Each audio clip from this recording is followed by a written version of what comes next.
O Ministério Público do Trabalho em São Paulo indeferiu uma série de denúncias recebidas contra o Magazine Luiza por discriminação na decisão da empresa de selecionar apenas negros em seu próximo programa de trainees. Para o MPT, não houve violação trabalhista, mas sim uma ação afirmativa de reparação histórica. Ao todo, foram recebidas 11 denúncias em que a varejista é acusada de promover prática de racismo, uma vez que, nas palavras de um dos denunciantes, impede que pessoas que não tenham o tom de pele desejado pela empresa participem do processo seletivo. Anunciada na sexta da semana passada, a iniciativa do Magalu teve larga repercussão nas redes sociais, despertando críticas e elogios da militância. Muito além de qualquer questão racial, por enquanto, o Magazine Luiza já conseguiu deixar mais ricos seus acionistas com essa iniciativa. Entre uma sexta-feira e outra, os papéis da empresa subiram mais de 2%. Guilherme Fiuza, diga, Fiuza. O mercado está premiando uma demagogia, né? Eu digo com toda a franqueza aqui, eu acho muito difícil que uma ação artificial como essa, discriminatória, não em relação à cor A, à cor B ou à cor C, mas discriminatória, sectária em relação à importância da congregação das pessoas, a importância da harmonia, justamente, né, da convivência e das reparações sociais necessárias, né?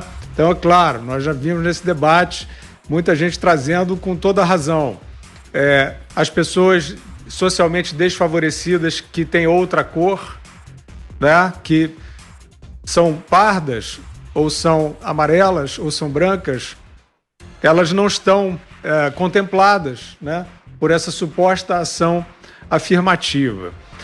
Eu acho, Vitor, que esse argumento do Ministério Público do Trabalho é um vexame. É um vexame, né? O STF está fazendo escola no sentido de você ler na Constituição ou na lei o que você bem entender, o que te der na telha. Não existe esse argumento. Está na lei. Eu ia até dizer, Vitor, que é o seguinte: eu nem torcia para que uma ação dessa triunfasse. Eu acho que a empresa, né, assim, a minha inclinação pessoal, eu acho que a empresa deveria poder levar adiante essa afirmação. E a sociedade deveria reagir do jeito que ela quisesse, né? Se a sociedade como um todo começar a achar que essa ação não é eficaz em relação à proteção dos negros e que ela é discriminatória, que ela é racista e que ela coloca assim, o racismo em primeiro plano, em vez de reparar uma injustiça histórica, a sociedade vai reagir a essa empresa. Não estou falando em boicote, né? Essa febre, essa praga que nós estamos aí de patrulha, não estou falando disso. Estou falando da imagem da marca, né? As pessoas vão se associar ou vão se dissociar de uma conduta que elas vão avaliar. Então, o mercado, a notícia é de que o mercado está, digamos que premiando essa ação, mas o mercado também é volátil, o mercado é, digamos assim, impetuoso. Vamos ver se no decurso, né, do processo histórico, se de fato essa empresa vai ser premiada por essa ação. Se essa ação é a empresa apaixonada por um panfleto ou é a empresa de fato interessada em reparar o prejuízo histórico dos negros, que é indiscutível. Agora, de fato, essa decisão do Ministério Público, ela rasga a lei. A lei diz que você não pode discriminar por cor para contratar, para oferecer vagas. E agora o que acontece? A gente está diante de uma licença poética para interpretar a lei. Então a lei pode ter uma licença poética se você quiser, se o mercado premiar com alta de 2% nos papéis. Então é essa a Constituição. Se os jornais derem manchetes para você, isso revoga o princípio legal, que eu não estou nem discutindo aqui se está certo ou está errado. Ou seja, Vitor, está tudo errado nesse debate. E você, Ana, o que pensa a respeito? Olha, Vitor, eu acho que isso aí não é uma medida que visa a inclusão ou diminuir o racismo. Isso aí é puro marketing. Existe um escritor americano brilhante, um dos melhores pensadores contemporâneos, quiçá, da história, negro, e que não se vitimiza e que não se acorrenta a esse pagamento de pedágio aí ideológico, né? Thomas Sowell. Ele é absolutamente contra esse tipo de medida. Ele foi contra as cotas raciais aqui na Califórnia para a ingressão nas universidades. Ele lutou contra até que um referendo fosse votado pela sociedade, e hoje não existe mais cotas para você entrar nas universidades aqui na Califórnia, e ele provou que muitos dos que entravam na universidade por cotas acabavam desistindo da universidade no primeiro ano e não se formavam bons profissionais, e esses profissionais não podiam ser realocados em suas comunidades negras e ajudar aquelas pessoas.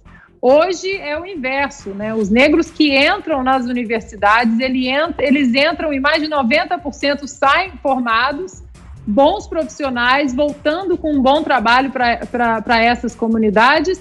E eu fico pensando, Vitor, no branco pobre, quando é que ele vai ter, né, uma voz ou um espaço dentro de...